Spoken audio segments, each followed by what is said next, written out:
প্রথমে যে তুমি যে জিজ্ঞাসাটা করছো না, সেখানে তুমি একটা প্রায়োরিটি করেছো যে আমাকে আগে সংসারের সমস্ত চাপটা নিতে হবে, আমাকে পুরো দুশ্চিন্তাটা ভোগ করতে হবে, আমাকে এই সমস্ত কিছুর মধ্যে ফাঁকে ফুঁকে একটু ঈশ্বরের পথটা বার করতে হবে। কিন্তু ব্যাপারটা আমি যে বলার চেষ্টা করছিলাম একদম উল্টো। আমাকে বুঝতে হবে, আমাকে জানতে হবে যে আমি গৃহী হই কি ব্যাচেলার হই কি ব্রহ্মচারী হই কি বিজ্ঞানী হই কি যাই হই না কেন, সেসব পরের কথা। আমার জীবনের উদ্দেশ্য হচ্ছে ঈশ্বরকে জানা। আমার জীবনের উদ্দেশ্য হচ্ছে নিজের পূর্ণতা সাধন করা। 12, 13, 14 বছর বয়স থেকে যখন আমি ব্রহ্মচর্য আশ্রমে প্রবেশ করলাম, তারপর থেকে সেটাই আমার সাধনা। সেইটাকে ধরেই আমার গারস্থ জীবন শুরু হবে, যে গারস্থ জীবন আমাকে ঈশ্বরের পথে আরও এগিয়ে নিয়ে যাবে। আমরা যখন পারিবারিকভাবে সামাজিকভাবে যখন বিবাহ করব, তখন আমি এমন একজনকে বিবাহ করব, সে নারী হোক পুরুষই হোক উভয়ের ক্ষেত্রেই, যে আমার এই ধর্মপথে সহায় হবে, ধর্মপথে যে আমার সাপোর্ট হবে। এই জন্য বিদ্যাশক্তির কথা বলা হয়েছে। তাই জন্য আমাদের বিবাহের মন্ত্রেও রয়েছে সেই ইঙ্গিত, দুজনে মিলে একসাথে আমরা ধর্মপথে এগোবো, দুজনে মিলে একসাথে আমরা সংসার টংসার সামলে টামলে ঝামেলা মিটিয়ে দুশ্চিন্তা কমিয়ে একদিন ঈশ্বরকে ডাকার চেষ্টা করব, তা কিন্তু নয়। আগে ঈশ্বরকে আমরা প্রতিষ্ঠা করব। বুঝতে পেরেছ? ধরো তুমি একটা মন্দির তৈরি করছো, মন্দির তৈরি করতে করতে ভাবছো আচ্ছা মহারাজ, মন্দির তাহলে বাজারটা তাহলে কোন দিকে হবে, মন্দিরের একটা বাজার করবো বসাবো ভাবছি, মন্দিরটা কোন দিকে হবে। তারপরে আমি ভাবছি একটা ডিসপেন্সারি করবো, সেটা কোন দিকে হবে। রাম মন্দির আজকে হয়েছে, মহারাজ তাহলে অযোধ্যা স্টেশনটা কেমন হবে। আমি কি বলবো, আরে বাবা আগে রামলালাকে প্রতিষ্ঠা করো, আগে সেন্টার মেন কাজটাকে করো। না না মহারাজ অযোধ্যার বাজারটা তাহলে বড় করতে হবে।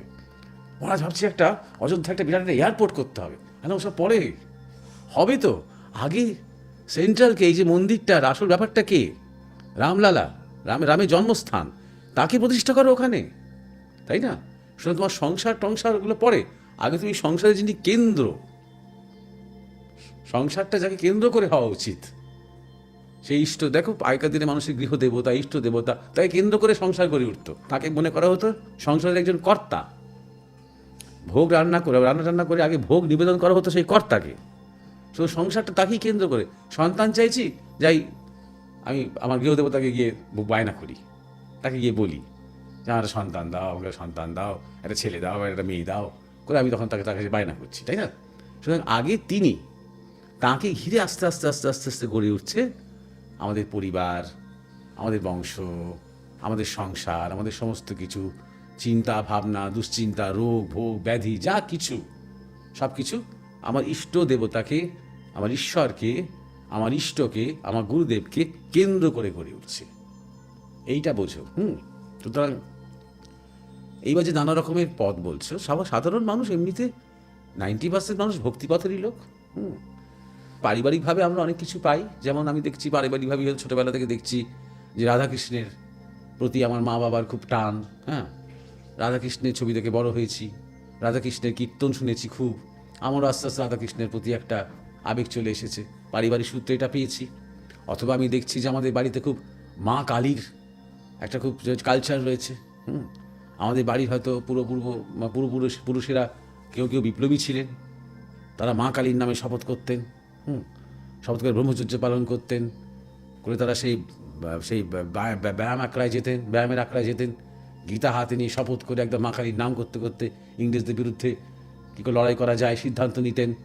আমার মধ্যে একটা মা কালী এবং বীরত্ব এরকম তেজ, বাঙালিদের মধ্যে এটা অনেক হয়েছে, এটা অনেক আছে। এরকম তুমি উত্তর ভারতের দিকে যাও, সেখানে হনুমানজি সে নিজে করে খুব ভাবনা চিন্তা করে বা সাধনা করে হনুমানকে হয়তো চাইনি, তার মা বাবা ঠাকুরদা ঠাকুমাকে দেখেছে, হনুমানজি থেকে দেখেছে। হনুমান চালিসা হয়তো ঠাকুমা দূরে দূরে দূরে দূরে গিয়ে গেছে, সবসময় কানে ওগুলো ঢুকেছে, অনেক লাইন এমনি শুনতে শুনতে মুখস্থ হয়ে গেছে। এইভাবে আমাদের একটা সংস্কার তৈরি হয় পারিবারিকভাবে। তবে যখন সিরিয়াস সাধনা যে সে করতে যায়, তখন গুরুদেব তার সংস্কারটা দেখে নেন। তিনি কেমন সংস্কারটা দেখেন? তিনি দেখেন পূর্বপূর্ব জন্মের সংস্কার। এবার পূর্বপূর্ব জন্মের সংস্কারের যোগ ছিল বলেই কিন্তু সেই পরিবারে ঢুকেছে। বুঝতে পেরেছ?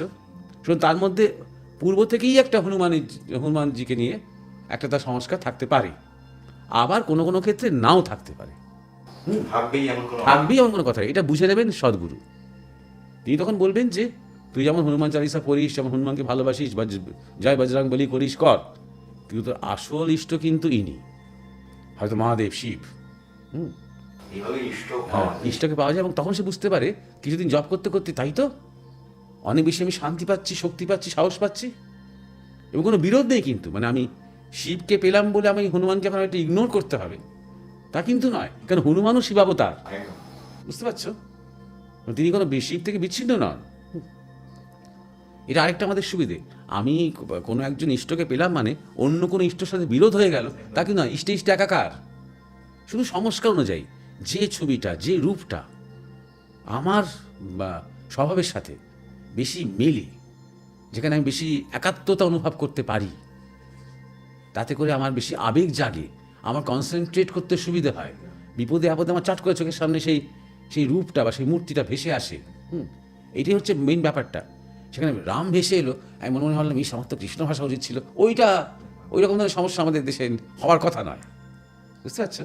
হওয়ার কথা নয়। অনেকের মধ্যে হয়, অনেক ঝগড়া হয় রাম কৃষ্ণকে নিয়ে, বা জ্ঞান বা ভক্তি নিয়ে অনেক ঝগড়া হয়, আকাশ আকার নিরাকার ইত্যাদি ইত্যাদি হয়, কিন্তু অ্যাকচুয়ালি কোনো ঝগড়া নেই, অ্যাকচুয়ালি সবই একে অপরের পরিপূরক, বুঝতে পারছো? সুতরাং এইভাবে একটা পারিবারিক সংস্কার আমরা পাই। চূড়ান্ত পথ ঈশ্বরকে লাভ করা। হ্যাঁ, চূড়ান্তভাবে ঈশ্বরকে লাভ করা। জীবনের একমাত্র উদ্দেশ্য হচ্ছে নিজেকে জানা, নিজেকে জানা। যদি কেউ ঈশ্বর শব্দটাতে কোনো অ্যালার্জিও থাকে, তাকেও বলা, এটাই কিন্তু জীবনের একমাত্র উদ্দেশ্য। ভারতবর্ষের ঋষিরা, ভারতবর্ষের ঋষি পরম্পরা, ভারতবর্ষের সংস্কৃতি এটাই শেখাচ্ছে, নিজেকে জানো। ঈশ্বরকে ভক্তি করো পরের কথা, ভগবানকে মানো পরের কথা, তুমি নিজেকে জানো, তুমি কে, হু are you, who am I, এটা হচ্ছে জীবনের একমাত্র উদ্দেশ্য। তারপর এই উদ্দেশ্যটা জেনে তুমি গৃহী হও, তুমি সন্ন্যাসী হও, তুমি ব্রহ্মচারী হও, তুমি কৃষিজীবী হও, তুমি ইঞ্জিনিয়ার হও, তুমি ডাক্তার হও, তুমি বিবাহ করো, তুমি সন্তানের পিতা হও, মাতা হও, যা করো নিজেকে জানবো, এই অভিমুখটাকে রেখে করো।